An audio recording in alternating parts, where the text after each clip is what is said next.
오늘은 간단한 질문으로 설교를 시작하려 합니다. 참 교회냐 거짓 교회냐를 구분하는 기준이 되는 교회의 세 가지 표지, 교회의 3대 표지가 뭐지요? 교회가 자기 자신이 교회임을 나타내는 교회의 표지, 교회의 마크는 흔히 생각하듯이 십자가가 아니고 말씀, 성례, 권징, 그 세 가지입니다. 말씀, 곧 복음이 순수하게 전해지는 교회냐 아니냐, 또한 성례가 그리스도께서 제정하신 대로 순수하게 시행되느냐 그렇지 않느냐, 그리고 권징이 징계가 제대로 시행되느냐, 그것입니다. 이게 교회의 3대 표지라고 명백하게 고백한 게 네덜란드 신앙고백서 벨직 컨페션입니다. 그 네덜란드 신앙고백서 제29조의 제목이 참된 교회와 거짓 교회의 표지에 대하여입니다.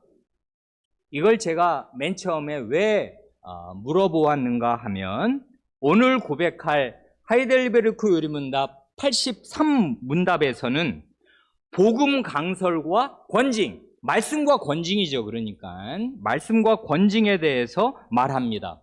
교회의 3대 표지 중에 2개가 여기 언급되는 거지요. 그런데 그럼 하나 빠진 게 뭐예요? 말씀, 성례, 권징인데 말씀과 권징을 얘기해요. 가운데 뭐가 빠졌어요? 성례가 빠졌잖아요. 어떤 맥락, 어떤 배경에서 이 83문에서 강설과 권징을 이야기하는가를 알면 더 좋은데, 가운데 빠진 성례, 성찬의 맥락에서 강설과 권징을 말하고 있어요. 이 사실을 가장 손쉽게 확인하는 방법이 있는데요. 여기 그건 하이델베르크 요리문답의 맨 앞으로 가서 목차를 보는 것입니다. 보세요. 그래서 교재의 맨 앞을 보면 서문이 나오고 서문 다음에 목차가 나오지 않습니까? 그 목차가 크게는 1, 2, 3부로 나뉘어 있고 작게는 52주일로 나뉘어 있지요. 그 목차의 두 번째 쪽을 보면, 한 장 넘기면 제25주일에 고백하는 내용이 뭐예요? 말씀과 성례지요. 곧 교회의 2가지 표지를 고백하는 거지 않습니까? 이어서 그 말씀과 성례인데 그 성례의 2가지 양대 기둥인 세례와 성찬에 관해서 차례로 고백합니다. 주목할 게 뭐냐 하면, 이 말씀을 드리고 싶어서 서론을 이렇게 시작하는 것인데, 오늘 우리가 고백할 83문, 84문이 제31주일에 들어있잖아요. 이 31주일이 속한 중간 제목이 뭐냐 하면 바로 성찬에 대하여입니다. 그렇지요. 다시 말해서 오늘 고백할 하이델베르크 요리문답 83, 4문은 성찬의 맥락에서 강설과 권징에 대해서 고백하는 거예요. 그러니까 이 교회의 3대 표지는 이게 아주 단단하게 결속되어 있는 거예요. 맨 처음에 말씀과 성례에 대해서 얘기하고 나서는 이 성찬에 대해서 얘기하면서 강설과 권징, 말씀과 권징을 얘기해서 결국 이 교회의 3대 표지를 다 온전히 드러내는데, 중요한 것은 성찬이 그 당시에 가장 뜨거운 화두였으니까 성찬이 어떻게 이제 그 강설과 권징과 연결되느냐 하는 그런 큰 주제 하에서 오늘 이 83문을 이야기한다, 그것입니다. 자, 이만큼 하면 이제 이 83문으로 들어갈 기본 준비가 된 줄로 생각해서 이제 83문을 함께 고백하겠습니다. 83문. 천국의 열쇠는 무엇입니까? 답. 거룩한 복음의 강설과 교회의 권징인데, 이 두 가지를 통하여 믿는 자에게는 천국이 열리고 믿지 않는 자에게는 닫힙니다. 83문은 느닷없이 천국의 열쇠가 뭐냐고 묻습니다. 사실은 이게 갑작스러운 게 아니고요. 바로 앞 82문답에 이미 천국의 열쇠를 언급하였습니다. 어떻게요? 자신의 고백과 생활에서 어떤 사람의 말과 그 고백하는 신앙 고백과 그의 생활에서 믿지 않음과 경건치 않음, 불신과 불경건을 드러내는 사람에게도 이 성찬이 허용되는가 할 때 허용되지 않는다 하고 잘라 말하고 나서 그리스도의 교회는 그 다음에 나오네요. 천국의 열쇠를 사용하여 그러한 사람들, 불신과 불경건을 드러내는 사람들이 자신의 생활을 돌이킬 때까지 성찬에서 제외시킬 의무가 있다 하면서 천국의 열쇠를 언급했지 않습니까? 그래, 천국의 열쇠를 교회는 사용해서 불신자나 위선자를 성찬상에서 제외시켜야 하는데 그 천국의 열쇠가 뭐냐 하고 지금 이제 그 다음 83문에서 묻는 거지 않습니까? 그래, 이제 개념을 아주 또렷하게 정확하게 가지기 위해서 우선 단어 공부를 좀 하는 게 좋겠습니다. 천국의 열쇠라는 말을 찬찬히 들여다봅니다. 먼저 천국이라는 말 뜻이 뭐예요? 아니, 이런 목사가 다 있나? 내가 교회 다닌 지가 몇 년인데 천국이 뭔지를 모를까 봐. 천국이 뭡니까? 천국은 하늘천의 나라국 아니에요. 하늘나라지요. 그러니까 이 하늘나라를 영어로 이해하면 더 정확할 것인데 천국 곧 하늘나라는 The Kingdom of God, Kingdom of Heaven이에요. 그러니까 이 하늘나라는 그냥 나라가 아니고요. 말하자면 민주국가가 아니고 킹덤, 왕이 있는 왕국이에요. 그래, 하늘나라는 천국은 하늘 왕국입니다. 왕국. 그런데 거기에 왜 하늘이 붙었는가 하면 이 나라가 하늘에 있기 때문에 하늘나라라고 말하는 것이기보다는 이때의 하늘은 하나님 자신을 가리키는 완고거입니다. 완고거라는 말이 있어요. 부드럽게 뒤로 돌려서 하는 말이 있지 않습니까? 우리가 왜 정말 고귀한 것이나 정말 더러운 것은 입에 안 올려요. 그래서 어린아이나 예를 들면 이게 뭐 강단에서 얘기하기가 민망하지만 똥 마려워 그러는 거지 어른이 되면 그런 말 잘 안 하는 거예요. 그렇죠? 돌려서 말해요. 완곡하게 말해요. 화장실이 어딥니까? Can I wash my, where can I wash my hands? 이런단 말입니다. 화장실 어디 있어요? 어디서 손 씻을 수 있어요? 레스트룸이라고 그러잖아요. 화장실을. 쉬는 곳이라고. 이렇게 돌려서 말한단 말입니다. 더러운 것을 가리킬 때도 그렇게 말하고 아주 고귀한 최고의 지존자를 가리킬 때 그 이름을 딱딱 말하는 게 아니에요. 특별히 정통 유대인들은 십계명의 제3계명이 뭐예요? 너는 나 여호와의 이름을 망령되이 헛되게 함부로 쓸데없이 일컫지 말라 하시는 그 계명을 아주 골수에 새긴 사람들이어서 많은 경우에 하나님이라는 말을 그 엘로힘이든 여호와든 이 말을 쓰는 것을 두려워하고 기피하였단 말입니다. 그래서 하나님이 들어갈 자리에 하늘이라고 대신 쓰는 거예요. 그래, 천국 이건 하늘나라인데 이 하나님의 이 천국 하늘나라는 하나님께서 왕으로 계시는 하나님의 왕국입니다. 이게 천국의 가장 중요한 그 핵심적인 뜻이에요. 천국은 뭐 어디 천국이 좋다 이런 게 아니고 하나님이 왕으로 계시는 하나님 나라가 천국이에요. 그래서 이건 아주 성경에 명백한 증거가 있습니다. 유대인들을 주된 대상으로 쓴 마태복음에는 천국, 하늘 나라라는 말이 37번이나 나오는데 비해서 하나님 나라라는 말은 4번밖에 안 나와요. 마태는 자기가 이 복음서를 읽어야 될 주된 사람들이 유대인인 걸 생각할 때 하나님 나라라고 하나님 나라라는 말을 쓰기를 주저해서 하늘 나라라고 하나님 하늘 왕국이라고 이렇게 쓰면 그게 사실은 다 하나님의 왕국인 것이에요. 이렇게 마태복음은 기록되어 있단 말입니다. 그러나 이제 우리가 요즘 아침마다 읽고 있는 마가복음은 그게 주로는 이방인 로마에 있는 신자들을 위해서 쓰는 거니까 거기서는 다 하나님 나라라고 쓰지 굳이 하늘나라라고 쓸 이유가 없단 말입니다. 그래서 하나님 나라예요, 거기서는. 그러니까 천국의 열쇠를 우리는 지금 얘기하려고 하는 것인데 천국은 뭐냐? 하나님의 왕국입니다.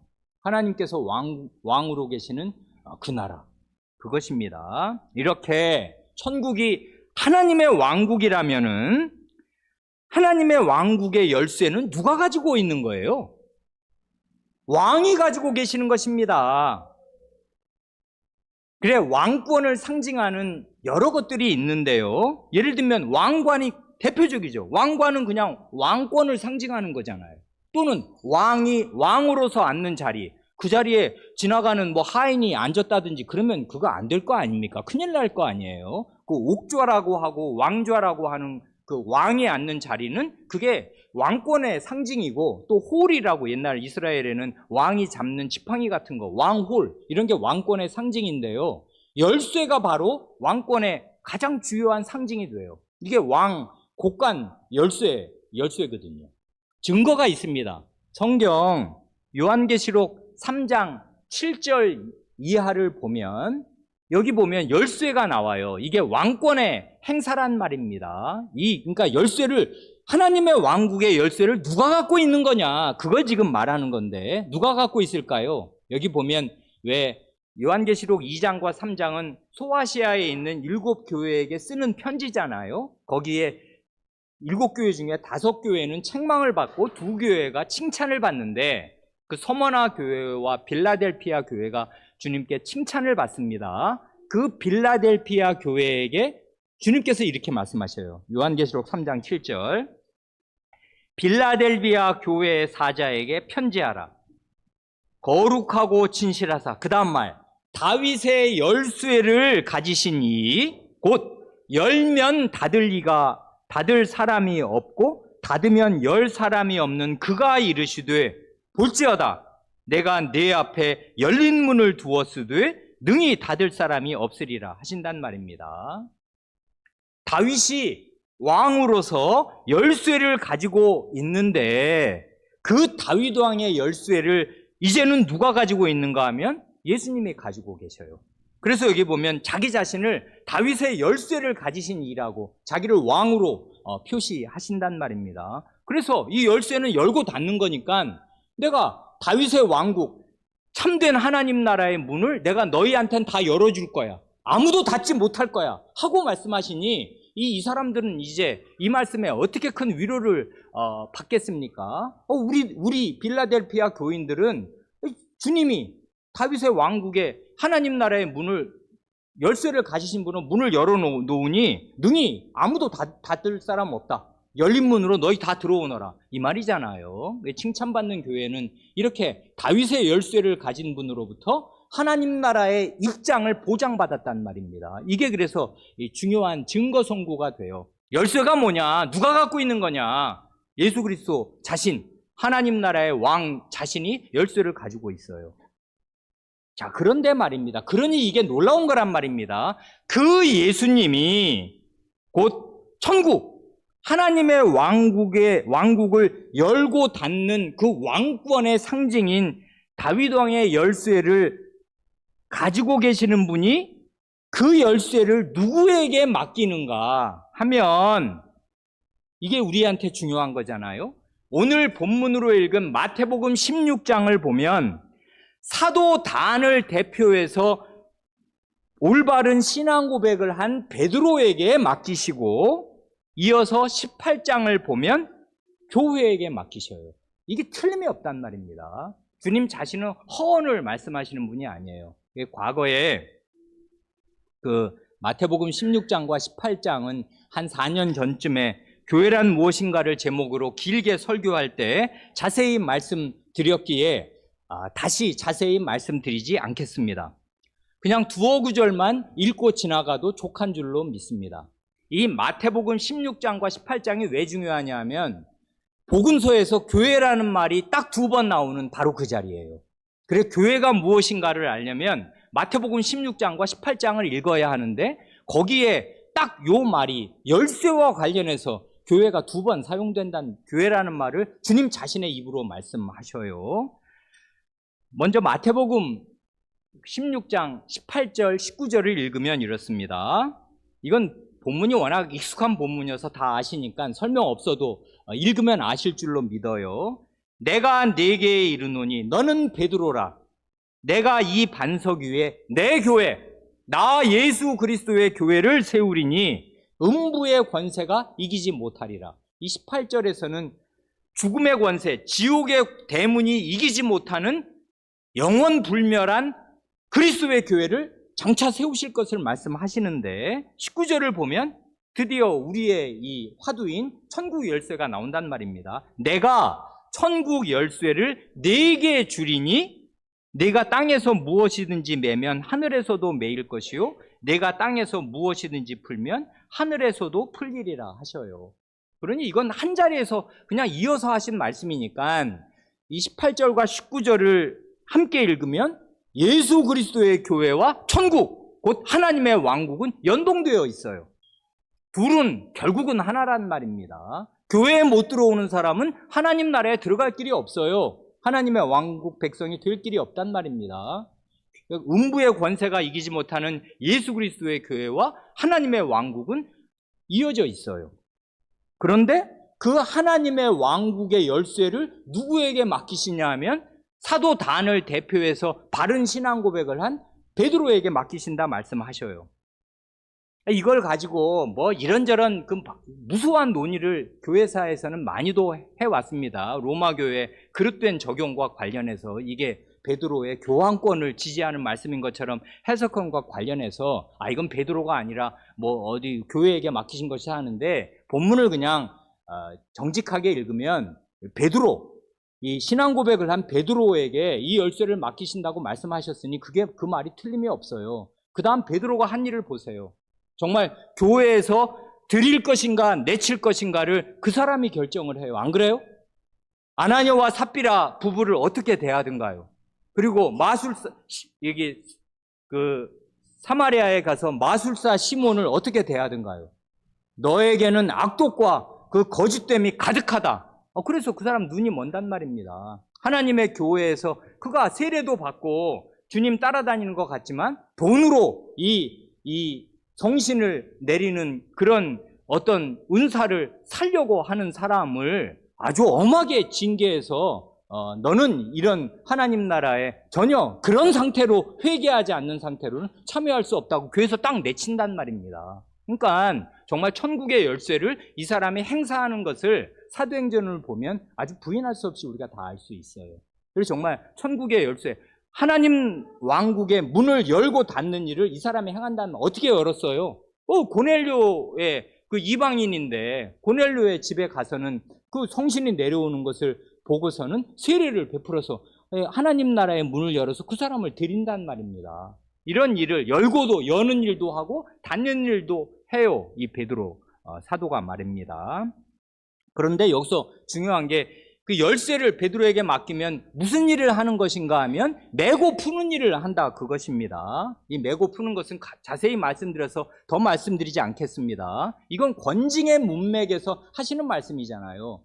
권징을 징계를 단행해서 어떤 사람을 꽁꽁 묶어서 하나님 나라에 밖으로 내보내든가 해벌을 해서 벌을 해제해 주어서 다시 하나님 나라로 들이든가 하는 게 천국 열쇠의 사용이란 말입니다. 결국 하나님 나라의 문을 닫을 것이냐 닫힌 문을 열 것이냐 하는 그 권세를 내가 너에게 주겠다. 이렇게 주님께서 말씀하신 게 분명합니다. 마태복음 16장을 보면 그래요. 그런데 18장으로 가면 어떤가요? 18장도 똑같이 권징의 맥락에서 교회를 언급하시는데 18장 17, 18절을 보면 어때요? 만일 이건 이제 그 전문맥이 있고 어떤 형제가 범죄했어요. 이건 교회 안에 범죄가 일어날 수 있다는 사실을 주님께서 아신 것입니다. 교회는 성자들의 집단이 아니에요. 죄인들이 오는 것이에요.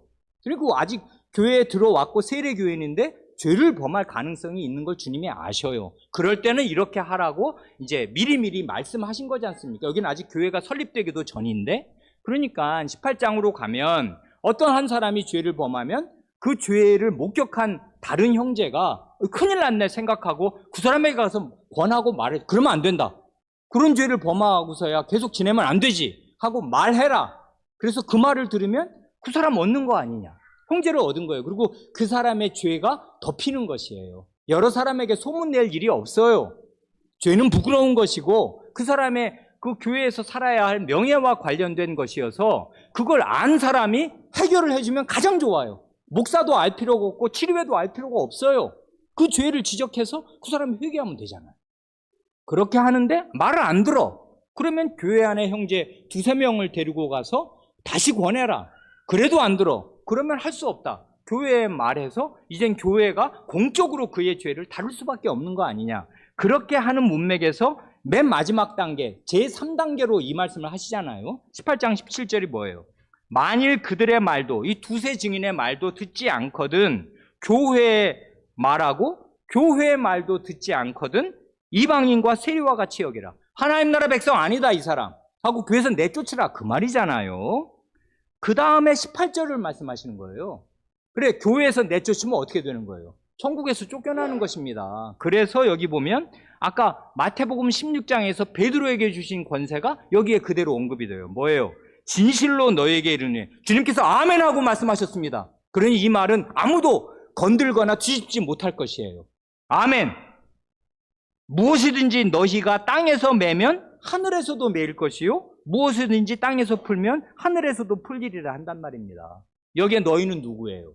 이건 문맥이 명백히 보여주죠. 교회에 말하라. 그러면 교회가 교회의 말을 안 들으면 어떻게 판단하라 할 때 그때 너희는 교회란 말입니다. 안 그래요? 베드로 혼자가 아니에요. 이때 물론 이 말씀을 들은 너희란 사도단입니다. 그런데 사도들이 다 죽고 나면 그러면 천국 문은 이제 완전히 열쇠가 사라지고 열쇠를 행사할 사람이 없는 것입니까? 그럴 리가요. 그래, 여긴 교회 말하는 것이고 이때 너희는 교회잖아요. 그러니까 마태복음 16장의 문맥을 그냥 평명하게 읽으면 주님께서 베드로 사도에게 천국의 열쇠를 맡기신 게 틀림이 없는데 그때 베드로 사도는 일개인이 아니요 사도단의 대표이면서 대표로서 그는 정말 사도 행전에서 활약하였습니다. 그러나 18장을 보면 교회 전체에게 이런 권위를 위임하셔요. 베드로에게 주셨던, 사도에게 주셨던 그 권위를 교회 전체에게 위임하신다는 말입니다. 이게 틀림이 없죠. 문맥이 분명히 말해주니까 이에 관해서는 자세하게 그 주의를 하면서 증명한 일이 있습니다. 그러니까 이때 천국 열쇠가 여기 나오는 건데 천국 열쇠는 결국 매고 푸는 권세의 시행인데 매고 푼다는 거는 천국 문을 열고 닫는 그 권위를 말하는 것인데 왕권의 발휘인데 우리는 왕이 아니지만 그리스도께서 이런 권세를 아멘 하시면서 위임하시니 두렵고 떨리는 마음으로 이 권세를 시행할 수 있는 것이에요. 천국 열쇠를 베드로는 받은 것이고 그는 정말 두렵고 떨림으로 그리스도와 완전히 동일시된 사람으로서 그 일을 행사했어요. 사도행전 이후에서 베드로가 얼마나 일을 바르게 처리하냔 말입니다. 그와 똑같이 이제 교회가 그리스도의 위임된 권위를 받아서 천국의 열쇠를 사용해서 천국문을 열고 닫으며 매고 풀고 맬 수 있다 이것입니다. 이만큼 생각하면 이제 이 하이델베르크 요리문답 83문답을 조금 이해할 수 있는 기초적인 준비를 한 셈이겠습니다. 여기 83문은 천국의 열쇠가 뭐냐 그렇게 물을 때 답을 하잖아요. 거룩한 복음의 강설과 교회의 권징인데 강설과 권징을 통해서 믿는 자에게는 천국이 열리고 믿지 않는 자에게는 천국이 닫힌다 그렇게 말한단 말입니다. 여기 보면 거룩한 복음의 강설도 교회의 강단에서 선포되는 말씀임에 틀림이 없고 권징도 교회의 권징이니까 교회가 시행하는 교회 안에서 시행되는 징계임에 틀림이 없어요. 그러니 과연 다윗의 열쇠를 가지시니 곧 천국 열쇠의 주인이신 예수 그리스도께서는 자신의 권위의 상징인 이 열쇠를 주님과 한 몸을 이룬 교회에 맡기시는 것임에 틀림이 없습니다. 교회는 시시한 존재가 아니란 말입니다. 그리스도와 한 몸으로서 땅에 있는 그리스도의 지체로서 그리스도의 일을 행해요. 그런데 천국의 열쇠가 그럼 뭐냐 할 때 가장 우선적으로 거룩한 복음의 강설입니다. 이 말 한마디 한마디가 다 중요하지 않습니까? 거룩한 강설이어야 해요. 거룩하다는 말은 하나님께 속했다는 말이고 하나님께로부터 온 것이라는 말이겠습니다. 곧 하나님 자신의 말씀이어야 하고 그리스도 자신의 말씀이어야 해요. 그러니 교회라는 간판을 붙인 데서 모든 교회 강단에서 설교되는 설교가 거룩한 복음의 강설이겠습니까? 아니에요.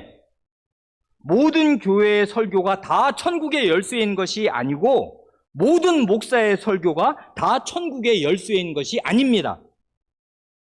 하나님 자신이 말씀하시는 것과 아무 차이가 없는 설교, 사람의 말을 섞지 않고 하나님의 말씀 자체인 이 성경 말씀의 뜻을 그대로 온전히 드러내는 설교가 거룩한 강설, 곧 하나님의 강설이겠습니다. 그래, 거룩한 강설이라는 말은 이게 하나님께 속했고 하나님 자신이 그 자리에서 말씀하시는 것과 아무 진배 없다, 그 말이지 않습니까? 그리고 설교는 복음 강설이어야 해요. 곧 죄인이 참되게 믿기만 하면 정말로 그 모든 죄를 용서받고 의롭다 하심과 영원한 생명과 하나님 나라를 얻는다는, 즉 구원을 얻는다는 이 복된 사실, 이 기쁜 사실을 분명히 선언하는 설교, 복된 소식이요? 그게 바로 복음이잖아요. 그런 복음 설교가 천국의 열쇠란 말입니다. 그러면 이 거룩한 복음의 강설은 어디에서 오는 거예요? 어디에서 오는가 하면 성신 하나님 자신에게서 옵니다. 이 거룩한 복음의 강설이라는 말이 이 요리문답에서 언제 맨 처음 나왔는가 혹시 기억하셔요? 그러는 분은 정말 이게 정말 좋은 신자이겠습니다. 성신에게서 온다는 말이 하이델베르크 요리문답 65문답에서 나왔단 말입니다. 이 말이 거룩한 복음의 강설이라는 말이 65문에 처음 나와요. 왜 나올까요? 거기서부터 65문부터 말씀과 성례에 관해서 고백하기 시작하거든요. 그래, 65문이 뭐래요? 오직 믿음으로만 우리가 그리스도와 그의 모든 은덕에 참여할 수 있는데 믿음이 있어야만 그리스도 자신에게 참여하고 그리스도의 모든 은혜에 내가 참여할 수가 있는데 이 믿음이 어디에서 옵니까? 우리가 그걸 알고 싶잖아요. 이 믿음이 있어야만 되는데 이 믿음은 어디에서 오냐?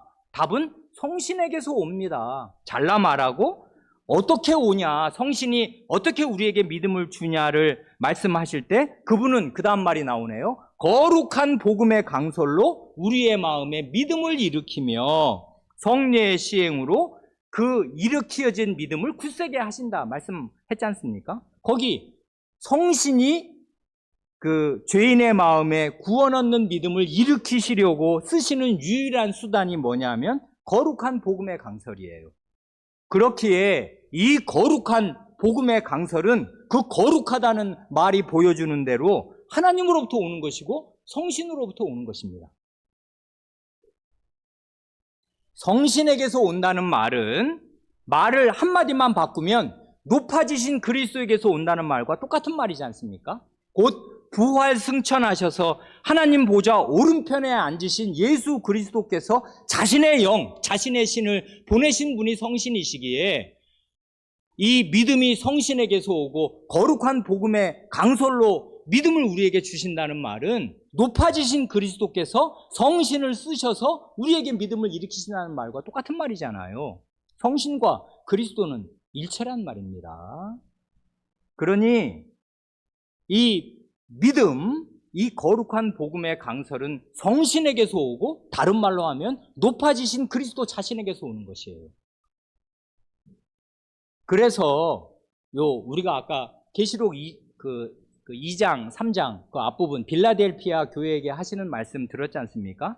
거기 소아시아에 있는 7교회가 나오잖아요. 에소버드 서빌라, 에베소, 서머나 쭉 해서 빌라델피아, 라우디게아 교회까지 하는 그 7교회 모두에게 귀 있는 자는 성신이 교회들에게 하시는 말씀을 들을지어다. 하시는 말씀이 7번 내내 모든 교회에 반복돼요.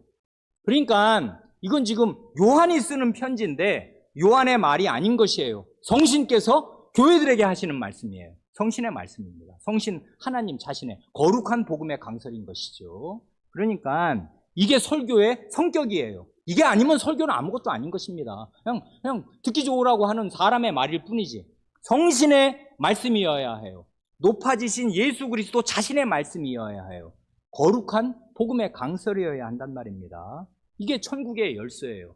그래, 이 복음이 선언되는 순간에 천국 문을 열리는 것입니다. 언제든지. 그리고 또 하나의 천국의 열쇠가 교회의 권징이지 않습니까? 이건 천국의 열쇠가 두 종류로 따로따로 두 개가 있다기보다는 하나의 천국의 열쇠가 교회 강단에서는 이런 방식으로 사용되고 교회 치리에서는 이런 방식으로 사용된다는 뜻이겠습니다. 앞에서 본 거룩한 복음의 강설이 성신께서 함께 하시고 쓰시는 은혜의 수단, 구원 얻는 은혜의 수단이라면은 교회가 정당하게 권징을 시행하는 자리에 그리스도께서 함께 하시면서 그 권징을 실효 있게 하시는 것이 아주 분명해요. 그래, 권징이 정당하게 행사될 때마다 반드시 그리스도께서는 그 자리에 계실 것을 자신의 이름을 걸고 약속하셔요. 어디 그래요? 아까 우리가 마태복음 18장 20절을 본문으로 읽었지 않습니까? 유명한 말씀인데 두세 사람이 내 이름으로 모인 곳에는 나도 그들 중에 있느니라. 아멘 하신단 말입니다. 많은 사람은 이 구절을 똑 따가지고 두세 사람이 신자가 있으면 그리스도께서 우리 중에 계신다? 그러면 두 신자가 모여서 같이 밥 먹고 등산하고 하면 그 자리에 그리스도께서 계신다. 지금 그 말을 하려고 이 말을 하는 거예요. 문맥에 따라 보면 어떻게 돼요? 마태복음 18장 15절부터는 권징의 문맥을 다루잖아요. 죄를 어떻게 교회는 다루어야 되냐. 개개인의 성도가 다른 성도의 죄를 보았을 때 어떻게 할 거며, 그게 안 되면 다른 형제의 도움을 어떻게 받을 거며, 그때 두세 증인이잖아요. 두세 증인으로 말마다 확증하게 하라 할 때 그 두세 사람은 두세 증인을 말하는 거지 않습니까? 권징의 문맥에서 그리스도의 이름으로 중대한 징계를 단행할 때 그 두세 사람이 예수님의 이름으로 그 권징을 행할 때 내가 그 자리에 있겠다 하고 그리스도께서 약속하시는 거 아니에요. 그러니까 교회의 권징은 그리스도께서 함께 하시는 중대한 행위가 돼요. 어떤 행위요? 천국에서 내쫓는 행위가 된단 말입니다. 그러니까 이게 작은 일이 아니고 그리스도 자신이 함께 하시는 일이 돼요. 그러니까 거룩한 복음의 강설은 성신 자신의 강설이요 설교이며, 권징은 그리스도 자신의 권징이 된단 말입니다. 그걸 주님이 보장하시고 약속하셔요. 두세 증인이 내 이름으로 있으면 나도 그들 중에 함께 있어서 그 권징이 실효를 거두게 한다. 이게 내 말이다 하고 이제 그리스도께서 교회를 언급하실 때 두 번이나 메고 푸는 일, 권징의 문맥에서 교회를 언급하셨단 말입니다. 그러니까 권징은 대단히 중요한 것입니다. 그러니 말이에요. 이제 83문을 가만히 보면 그 천국의 열쇠는 뭐냐? 강설과 권징인데 이 두 가지가 시행될 때 믿으면 천국이 그에게 열리고 믿지 않으면 천국이 그에게 닫힌다 하는 것입니다. 그러니까 천국은요, 고정불변한 실체가 아니에요. 이 역사 시기 동안엔 그런 거예요. 고정불변하게 한 번 천국에 들어간 사람은 영구불변하게 그 위치가 안전한 게 아닙니다. 그걸 많은 사람이 오해를 해요. 왜냐하면 자기 믿음에 참된 게, 그 믿음은 영원한 믿음이어야 해요. 하나님은 영원한 분이시니 영원히 신뢰를 받아야지, 어느 만큼 10년 믿다가 11년째 가서 믿음을 버리면 그 사람은 원래부터 하나님 백성 아니었던 것임을 드러내는 것일 뿐이란 말입니다. 하나님은 계속 신뢰를 받으셔야 하고 계속 믿어야 해요. 그래서 어떨 때 권징이 시행되는데 천국의 복음이 선포될 때나 권징이 시행될 때마다 천국이 열리고 닫히고 닫히고 열리는 것입니다. 유동적인 것이에요. 이게 이 역사 시기를 살아가는 언약 시기를 사는 우리의 신분입니다. 우리의 상태고. 그러니 항상 주님을 믿고 의지할 것을 주님은 요구하셔요. 그런 게 아니면 성경이 왜 필요해요? 복음서만 있으면 되지 사도행전 로마서 이하의 서신서 어떻게 살아라는 말이 왜 필요하며 엊그제 지난주입니까? 우리가 설교를 들었듯이 예수 믿는다고 말하기만 하면 구원을 받은 것이다. 이게 바로 거짓 복음의 대표적인 복음이란 말입니다. 싸구려 복음, 천박한 복음, 그리스도의 주인 되심이 없는 복음. 예수 믿는다고 말하기만 하면 구원을 얻는 것이냐면 어림도 없단 말입니다. 왜 그러냐면 서신서를 보면은 이러이러한 일을 행하는 자에게는 하나님 나라를 유업으로 얻지 못한다. 갈라디아서, 에베소서, 서신서에서 분명히 말한단 말입니다. 거룩함이 없으면 아무도 주를 보지 못하리라. 그렇게 말씀하시는데 그게 거룩한 생활을 살지도 않으면서 거룩함의 열매를 내놓지도 않으면서 나는 예수 믿는다고 예전에 10년 전에 말했으니 구원받는다? 어림도 없는 생각이란 말입니다. 하나님 말씀은 전혀 그런 것을 지지하지 않아요. 그러니까 권징이 필요하단 말입니다. 권징이 있어야 하고 권징은 그러니까 천국의 열쇠가 시행된다는 사실은 이게 유동적이라는 거예요. 우리의 그 신분 자체가. 왜 그래요? 그럼 하나님이 구원할 사람을 구원 주었다가 너 하는 거 봐서 주었다 뺏었다 그런다는 뜻이 전혀 아니고 하나님은 택하신 사람을 끝끝내 구원하실 것인데 그런 사람은 반드시 거룩한 삶을 살게 된다 이것입니다. 징계를 거쳐서라도 이 사람은 거룩한 삶으로 회개하고 돌아오게 되어 있고 그런 사람이 참된 하나님 나라 백성이다 그 말이죠. 지금 그만큼 하고 이제 84문을 간단히 봅니다. 이제 그러니까 천국의 열쇠가 거룩한 복음의 강설로 시행되며 권징으로 시행된다면 거룩한 복음의 강설을 통해서 어떻게 천국이 열리고 닫히며 그 다음 85문에서는 권징을 통해서 어떻게 천국이 닫히고 열리냐 그거를 이제 차례차례 얘기하는 거지 않습니까? 84문을 함께 고백합니다. 거룩한 복음의 강설을 통하여 어떻게 천국이 열리고 닫힙니까? 답. 그리스도의 명령에 따라 하나님께서 그리스도의 공로 때문에 사람들이 참된 믿음으로 복음의 약속을 받아들일 때마다 참으로 그들의 모든 죄를 사하신다는 사실이 신자들 전체나 개개인에게 선포되고 공적으로 증언될 때 천국이 열립니다. 반대로 그들이 돌이키지 않는 한 하나님의 진노와 영원한 정죄가 그들 위에 머문다는 사실이 모든 믿지 않는 자와 의식하는 자에게 선포되고 공적으로 증언될 때 천국이 닫힙니다. 이러한 복음의 증언에 따라서 하나님께서는 이 세상에서와 장차 올 세상에서 심판하실 것입니다. 여기 84문을 긴데 핵심을 간추리자면 거룩한 복음의 강설의 핵심 내용이 뭐예요? 여기서 제시하는 게. 그게 뭐냐 하면 참으로 그들의 모든 죄를 사하신다는 사죄의 선언이지 않습니까? 죄의 용서가 가능하다 하는 게 복음 강설의 요체잖아요. 죄 용서. 결국 인간은 이 죄 문제가 해결되지 않으면 구원, 영생, 하나님 나라는 없는 거란 말입니다. 그런데 중요한 게 누가 죄인의 이 시뻘건 죄를 용서하는가 하는 것인데 누가 용서하신다는 거예요? 하나님이 용서하신다 그거지 않습니까? 그 거룩하신 분이 죄악을 눈꼽만큼도 용인하실 수 없는 분이 그래서 그 아들에게 지옥의 고통을 안기셔야만 했던 그분이 죄인의 죄를 용서하신다 그거지 않습니까? 이 사실을 깊이 묵상하고 진리로 받아들일 때 우리 죄인들은 양심의 평안을 얻을 수 있습니다. 성도 여러분이 여러분 자신을 용서하고 용서하지 않는 건 중요한 문제가 아니에요. 하나님이 나를 용서하신다는 것, 이게 중요한 사실입니다. 이게 천배 만배 중요한 사실이에요. 근데 하나님께서 사죄를 선언하셔요. 나같이 거룩한 죄악을 눈꽃만큼도 용인할 수 없는 거룩한 신인 내가 죄인인 너의 죄를 용서한다. 하나님이 이렇게 사죄를 선언하실 수가 있어요. 그런데 여기 보면 사죄의 근거를 또한 명시해요. 사죄의 근거가 뭐예요? 그리스도의 공로 때문에 그거지 않습니까? 이 두 가지를 종합하면 어떻게 돼요? 하나님께서 아드님이 하신 일을 확실한 근거와 토대로 삼아서 죄인의 죄를 해결할 길을 친히 마련하시고 이 사실을 믿으라 하시는 게 거룩한 복음의 강설이지 않습니까? 이 사실을 참되게 믿고 받아들이는 사람에게 천국문을 열어주셔요.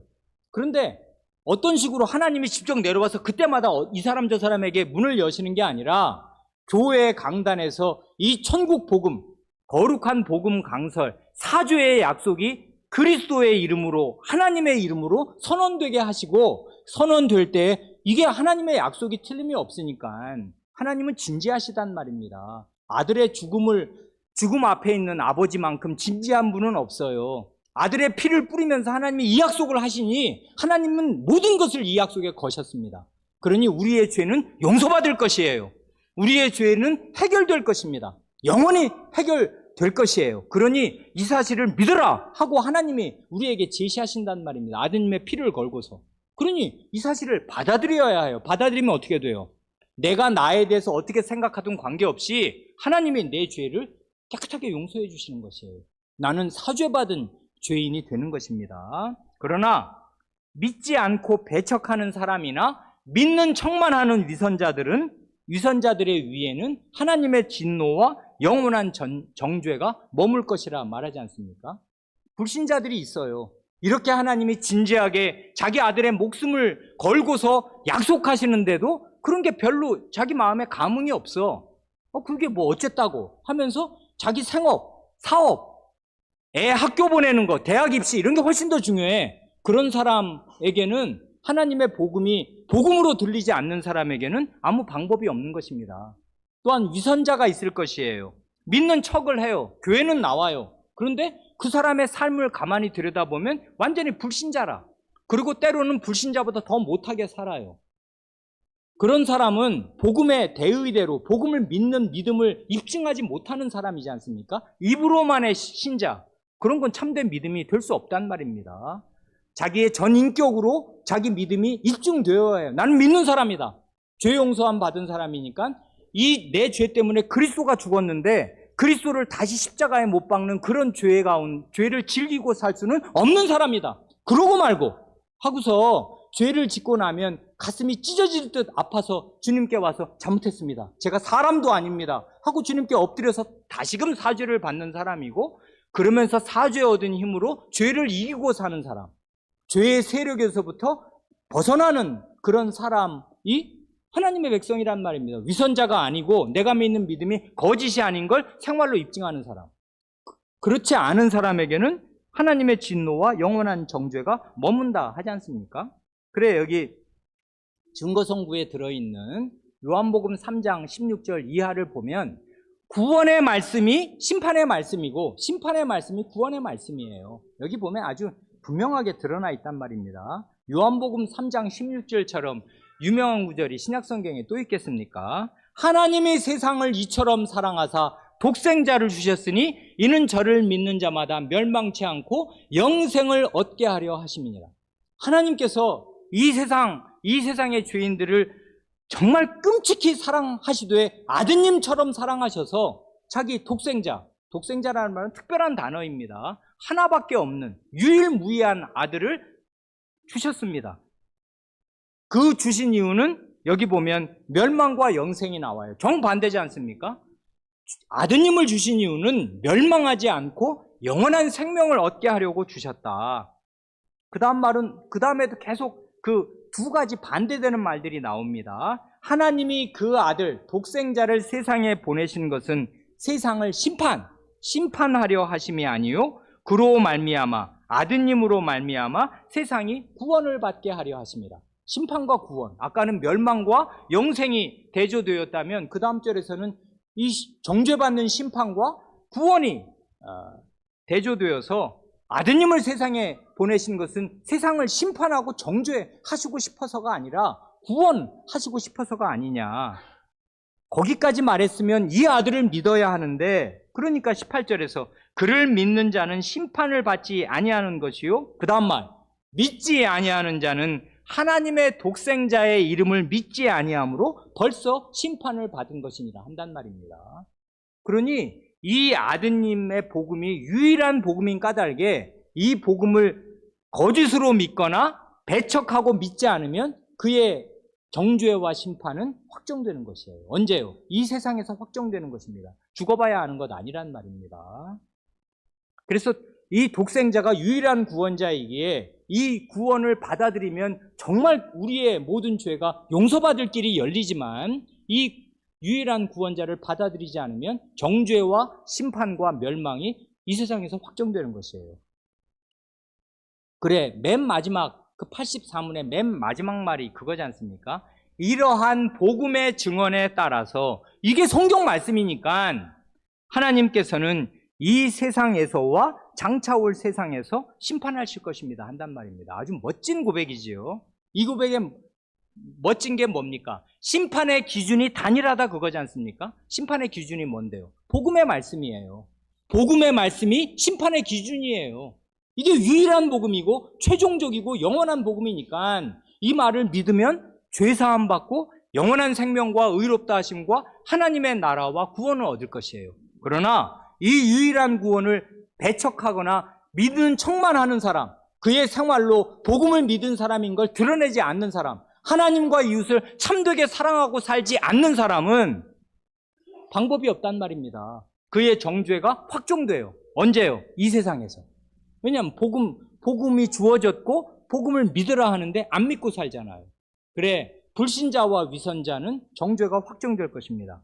그러니 이 땅에서 선언되는 하나님의 거룩한 복음, 예수 그리스도의 말씀을 어떻게 듣느냐 하는 게 엄청 중요해요. 달리 표현하면 매 주일에 복음 강설을 어떤 태도로 듣느냐에 따라서 그 사람의 영원한 운명은 갈리는 것이에요. 이게 틀림없는 사실입니다. 우리의 신앙 고백이 고백하고 있고 성경 말씀이 고백하는 것이에요. 그래서 사도의 설교를 듣는 것은 대단히 심각한 문제이고 자기의 영원한 운명이 거기에 걸려 있으니까.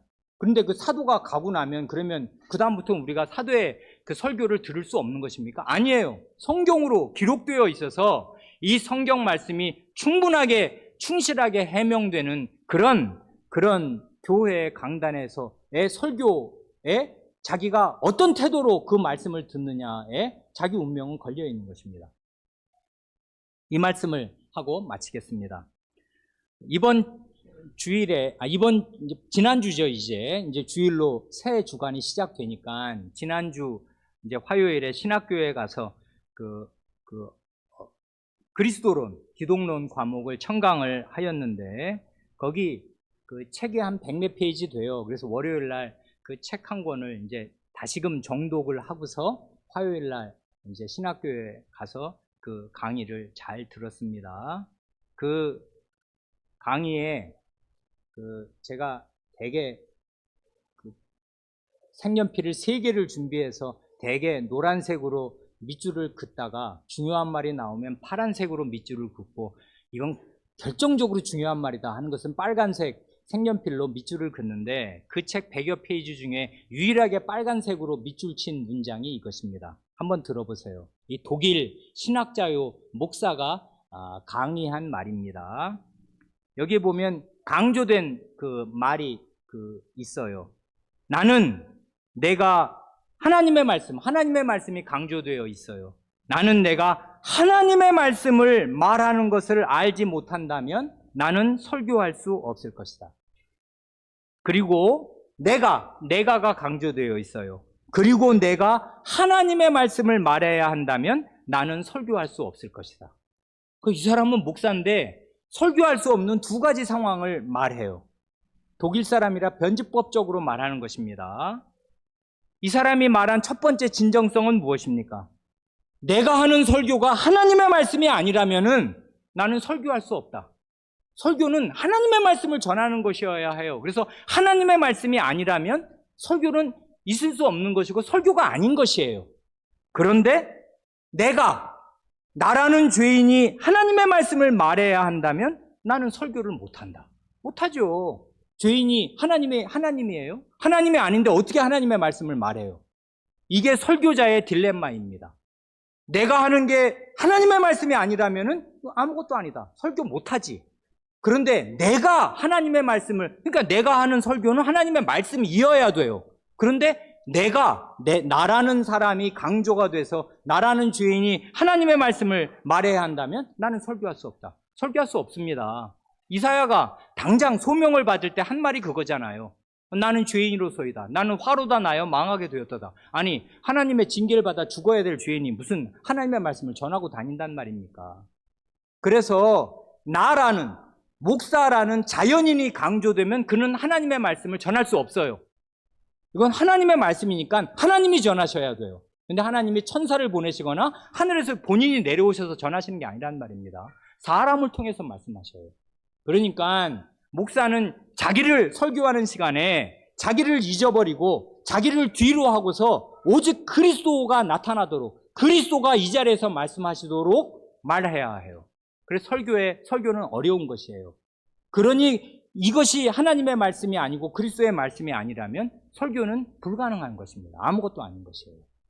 그러니 거룩한 복음 강설에 우리의 모든 것이 걸려 있어요. 왜 걸려 있냐면 성례란, 세례와 성찬은 보이는 말씀이고 이 말씀을 가시적인 형태로 죄를 씻음받았다는 것, 그리스도와 연합되었다는 것을, 죽고 산다는 것, 그리스도로만 산다는 것을 보여주는 예식이고 말씀을 보여주는 것이고, 권징은 말씀대로 하지 않는 사람을 징계하는 것이거나 회개한 사람을 해벌하는 것이기에 결국 전체를 관통하는 것은 거룩한 복음의 강설입니다. 이 말씀이 성례와 권징을 관통하고 있어요. 다만 우리의 요리문답은 이 체계가 있으니까 먼저 말씀과 성례에 대해서 말하고 난 다음에 성찬에 대해서 얘기할 때 천국의 열쇠를 언급하니까 성찬을 중요한 주제로 해서 그 밑에 강설과 권징을 넣은 것뿐이지 가장 중요한 것은 거룩한 복음의 강설이에요. 이것이 은혜의 방도의 가장 중심적인 것입니다. 그러니 설교를 들을 때 어떻게 들어야 하는가, 그 생각을 잘 하고 오시기 바라요.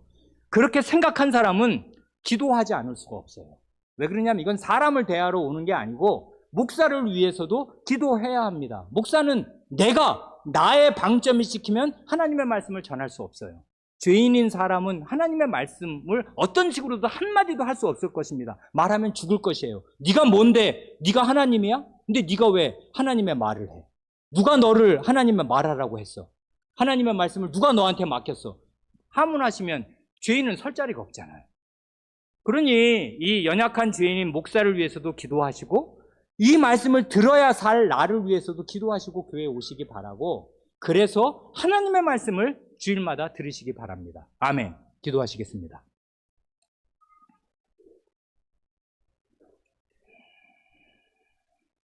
주 예수님, 하나님의 왕국의 왕으로서 과연 하나님의 나라는 하나님의 왕국이요 그리스도의 왕국이시오며 그 보좌에 하나님과 그리스도가 앉아 계시온데 하나님의 왕국의 왕권을 가지시고 열쇠를 가지신 예수 그리스도께서 저희를 어떻게 높게 대우하시며 자신의 몸을 이룬 교회를 어떻게 높게 예우하시는지 이 땅에 있는 동안에 거룩한 복음의 강설을 전하여 천국문을 열라 하시고, 또한 복음대로 살지 않는 교회의 형제라 하는 위선자를 교회 밖으로 내침으로써 천국문을 닫으라 하셔서 거룩한 복음의 강설과 권징의 권한을 교회에 맡기심으로 천국의 열쇠, 하나님의 왕국의 열쇠를 교회에 맡기시니 저희는 이 일을 어떻게 감당할 수가 있겠사옵니까? 저희가 하늘 보좌에 앉은 왕이오며 저희가 예수 그리스도이오며 저희가 성신이겠사옵니까? 그런데도 주님의 사도들은 처음에 그렇게 너절하게 살고 주님과 함께 있을 때 자신의 부족함과 자신의 열악함을 그렇게 번번이 드러내었지만은 성신을 받고 부활하신 그리스도를 주님으로 모신 뒤에는 사람들이 거룩하여지고 쑥 믿음이 한없이 올라와서 그리스도와 일체된 가운데 어떤 사람을 교회로 들이기도 하고 어떤 사람을 교회에서 제외시키기도 하는 그런 권징을 단행하면서 그리스도와 자신이 한 몸인 사실을 넉넉하게 입증한 사실을 저희가 교회 역사에서 하나님의 말씀에서 익사옵니다. 하나님의 교회는 초대교회로 끝난 것이 아니요 사도시대로 끝난 것이 아니겠사오며 그리스도가 여전히 살아계시고 성신은 영원한 신이시오니 이제도 저희와 함께 하시고 저희가 부족하고 열악하고 너절할지라도 저희를 쇄신시켜 주셔서 성신 하나님으로 말미암아 거룩한 복음의 강서를 매주 전할 수 있게 하여 주시고 그런 교회가 되게 하여 주시고 이 복음의 말씀을 따라 권징을 단행하는 그런 거룩한 교회로 설 수 있게 하여 주셔서 하늘에 계신 그리스도와 일체된 존재임을 저희 교회의 존재로 드러내고 살 수 있게 하여 주시기를 구합니다.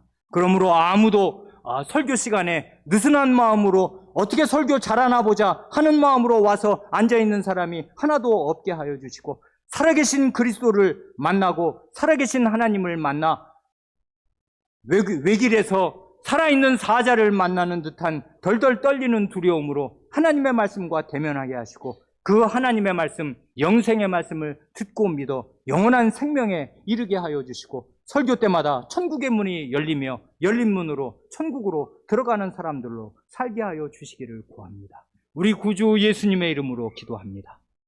아멘.